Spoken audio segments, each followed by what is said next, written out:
My name is Brett McBride. I'm captain and fishing master of the Ocearch. We're off the beach a little ways for the first time because we've been stuck on the beach the entire trip.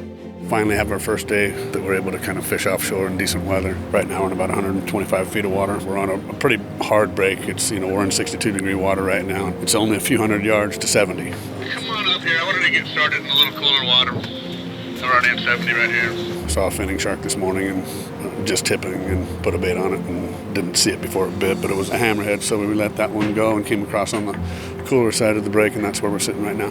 This is where he wants to start, right? You can start fishing up the ship. All right, he likes it right here. All right, let's do it. This is what we wanted to do. For months we've been planning on this trip and trying to figure out how do we get offshore and start fishing the pieces of water inside of the Gulf Stream on the drift instead of it always coming in and focusing on inshore waters. So this is the first day we've actually been able to do that, and it looks like we're going to have a nice day till the end, and then it blows up on us again.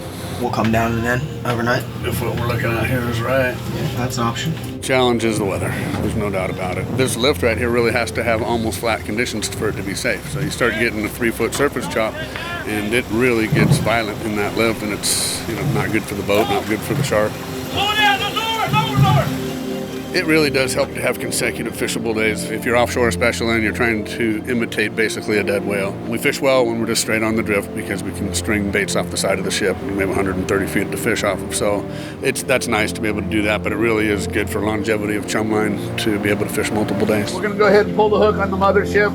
You can just stand by, wait for me. I'll come down and then we'll pull these things in, and DJ can take the ship out.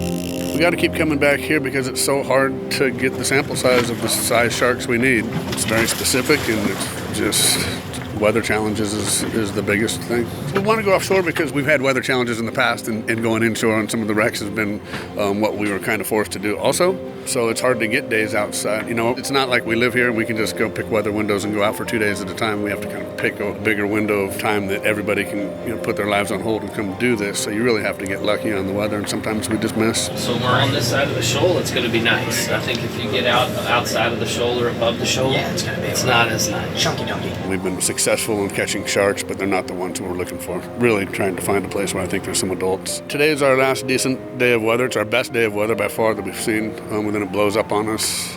It's going to be 11 foot coming right in. There's no place to hide from it. So we'll be at the dock for at least 2 days. Hopefully it blows hard enough off the beach to kill that swell fast enough that the following day will be good.